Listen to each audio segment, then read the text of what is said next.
One.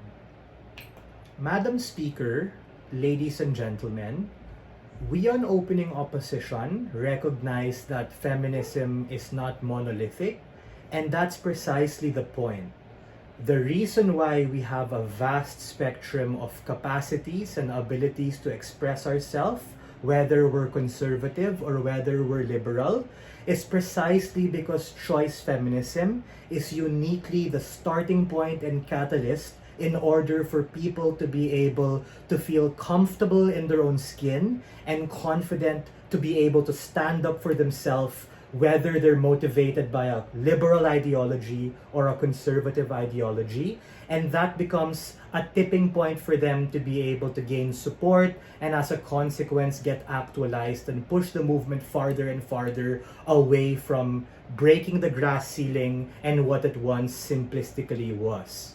A couple of features of our case before I get on to direct responses and our case. Number one, choice feminism is the unique catalyst and starting point for other branches of feminism.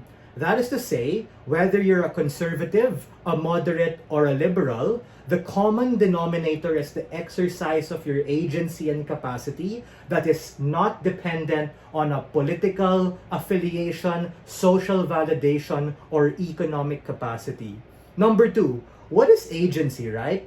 Because opening government kind of just jumped to their impact without fully explaining what that was and why it's important.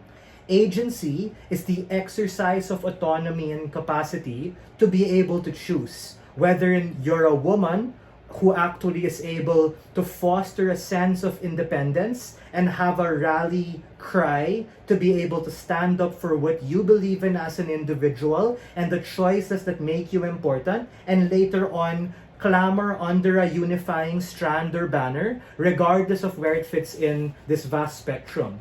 Number three, the effects of the feminist movement of this particular thing is that the feminist movement is not a monolith. There are two ways we can splice this. A is on an individual versus collective idea, which is what can I do and how do my actions affect the movement. You're able to get that sense of empathy and understanding only when you have choice, agency, and feminism as a starting point, because absent that, it becomes very fragmented and you have infighting within communities. Or B, in terms of your role in the movement, the whole Overton window thing, wherein we recognize that feminism happens on a vast range of capacities and there are many ways to be able to express yourself. A couple of responses to opening government. The first is, they say people are bigoted about stuff. We think that's precisely the point, right? It's a problem-solution mismatch. People aren't bigoted or uninformed because choice feminism exists and it's kind of vague. It's that people lack an understanding of the nuances. And the nuance, I'm sure, Cami, you understand, is that to an extent, one can argue that choice feminism is a starting point for all of these other strands. I've been debating for like 15 fucking years and I still find the movement so complicated. I understand what you're saying. You're saying, fuck you, Josef, fuck choice feminism. It's super duper vague. And as a consequence, anything can be latched in it and yay, you're a feminist. We think that's exactly the point. We need women, we need men, we need anyone who wants to forward our cause to be able to have a sense of agency. Because the sense of agency and command for yourself is the unique tipping point for you to be interested in that particular ideology. It comes from within. Whether you are a woman who is a bit on the larger side, or you're a woman who's more on the radical side, or you're a woman who's from the far fringes of society and a minority, the way for that strand to get actualized is precisely through the lens of choice feminism, which becomes a turning point for other kinds of capacities. The second thing is that it becomes an oversimplification at best coming from their side.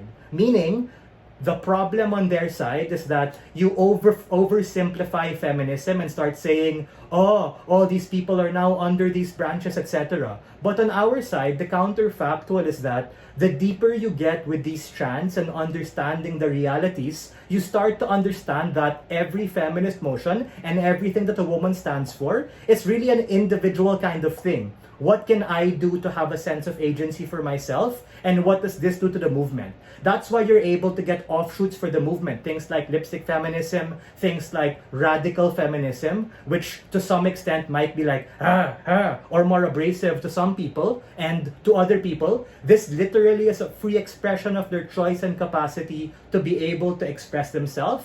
And we think that, sure, opposition side might say, oh, but bro, you're gonna have infighting within the movement, it's bad. Well, newsflash, absent choice feminism, sure, you might not have infighting, but you have nothing.